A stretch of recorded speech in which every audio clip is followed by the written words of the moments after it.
Oh, what a horrible day. So in 2 weeks' time, I will legally be allowed to cross the border. I'll have a card that lets me cross the border. I'm not getting a passport. I'm getting an access card. But today was just awful. I was scheduled for work, but I had stuff that could not wait. So I took a family day to get it done. And wow, that was just awful. And I just got home now. I left home this morning at 6:30 in the morning. It's now 10 to 6 at night. I got home to find out St. Louis beat Chicago. So apparently St. Louis comes up big against Chicago, which is good because St. Louis needs those games to stay in the position they're in right now in the playoffs. Boston's struggling with Jersey, and there's some talk of a goaltending controversy in New Jersey. There's no controversy, not really. Corey Schneider's not playing up to snuff. He's not himself, and apparently he's admitted it because Corey Schneider is a class guy. I remember the first year that Schneider came up, his stats in the NHL were not good.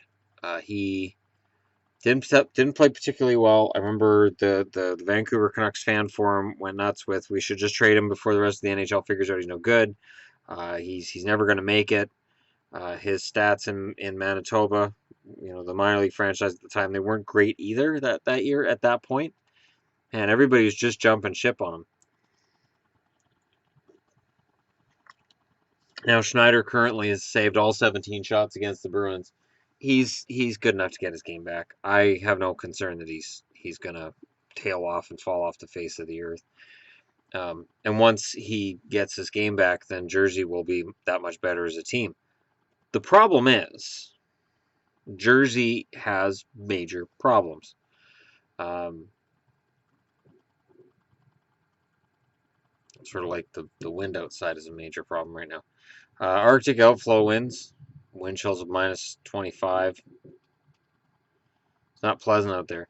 But no, with where New Jersey is right now, they're so far back in the playoffs, they don't have much of a hope. They really don't. They don't have much of a hope. I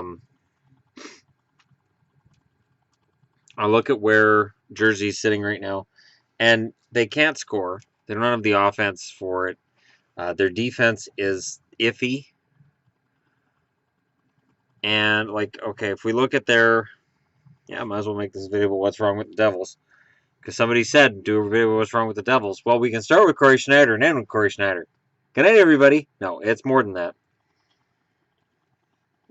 When your number one point getter is Travis Zajac, who's got 24 points in 37 games. Taylor Hall getting hurt and missing a bunch of games didn't help. Taylor Hall having 8 goals in 27 games doesn't help. Taylor Hall, and I said this when he was traded to New Jersey, he wasn't putting up the goal totals in Edmonton that he was supposed to. Everybody said, well, he's still putting up point totals. But he wasn't getting the goals. And I understand that, people want to protect and say, oh, Taylor Hall's one of the best wingers in the game. And I'm sure right now there's somebody with advanced stats getting ready to show me that he's still fantastic for the Devils. But the fact is, Devils right now are dead last. They're not making the playoffs. And the Oilers right now are a playoff team. So I know there's a lot of people who take shots at Adam Larson and take shots at that trade and at Peter Chiarelli, but I've never understood it. Adam Larson is a bona fide top 4 defenseman.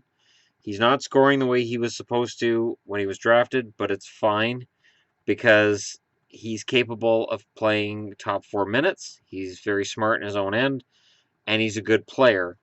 Taylor Hall was a redundant piece for the Oilers. There were a lot of other players who could bring to the table what Taylor Hall brought to the table.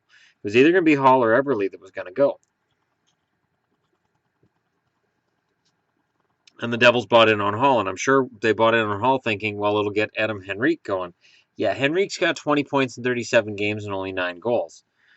P.A. Parento with his 11th goal tonight, he's the number 1 goal scorer in Jersey. Yeah, that's where they're at. Your number 1 goal scorer is P.A. Parento. And Zaka, there was a lot of talk about, Zaka's going to be fantastic. 2 goals in 30 games, 7 points, and a minus 13. Hasn't been a smooth transition for him. On the blue line, Damon Severson's been fantastic. 18 points, 37 games. Looks great. John Moore, 13 points in 37 games. He's been okay. And then you got Adam Green, Kyle Quincy. Quincy's not a top 4 defenseman. And then from there, like, you've got Lovejoy and you've got OV2. Yeah, I know I butchered that. It doesn't really matter. John Merrill is still not playing as much as he was supposed to. And it's kind of off the cliff from there. It's Mike Camilleri, 19 points in 31 games. I remember before the season saying the Devils' problem was going to be that they didn't have anybody with decent market value, and I was basically told no. Mike Camilleri has tremendous value. I just don't see it. 19 points in 31 games. 9 of them are goals. There isn't enough offense here. There isn't a good enough team to be in the playoffs. So, in terms of the Devils, this is a team that needs a full teardown. And Taylor Hall should be used to being on teams that need full teardowns. But when you look at it, and coming into tonight's action, Kincaid had the .918 save percentage, and Schneider's down to a .904. Coming into tonight's action, .904. Now, if he gets the shutout tonight, and if Devils hold on and win, it makes things a little bit better for Schneider. But he's still, even with a win tonight, he's 11 wins, 12 losses, and 5 shootout losses. So he's still technically 11 and 17. It's not good enough. It is not good enough. So, yeah, there isn't really a whole lot else I can add with the Devils, where the Devils are concerned.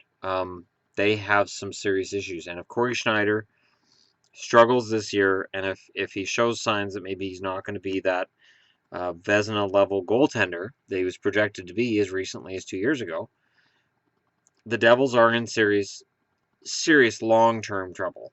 Like, we're talking 5-6 years. It's going to be a major issue for a long time to come. Anyways, that's it from me on that. Ironically, I matched today. I got Jets, and I got Jets. To get a Nexus card, I went to the Nexus Center in Vancouver, which is on Main Street. It was a hassle getting down there. I get down there. We wait outside. We're like, okay, so wait. So the office is supposed to be open by now. 2 customs officers come down, and they say, we've tried calling you. They would have been calling a dead number. And they said, we can't, this office isn't open today. And I'm thinking, well, why they let me make the appointment? But if you go to YVR, we'll take you there. So we had to go from downtown Vancouver to YVR and go through the whole process at YVR, which was fun. Basically, an appointment that was for 8 o'clock in the morning, I didn't get done until 11 o'clock in the morning. So I was already exhausted, and then we had other things to do that had to be done today, and wow, that was, yeah. So if you ever want to travel via across the border and not have to get a passport for it, there's the Nexus program. It's only $50 for 5 years worth of a card, but if I want to travel by plane, I do have to get a passport. So I don't need this to just cross land. I don't need it, but to fly, I have to get a passport. And maybe at that point, I could go to New Jersey and watch a hockey game. It's probably not going to happen. Anyways, thanks for watching. If you're just browsing through, don't forget to hit like and subscribe. I promise I'll be more energetic from here on. Just been a long day. And tonight, Colorado and Vancouver, I will be talking about that as well. So, again, thank you very much, and we'll talk to you all again soon.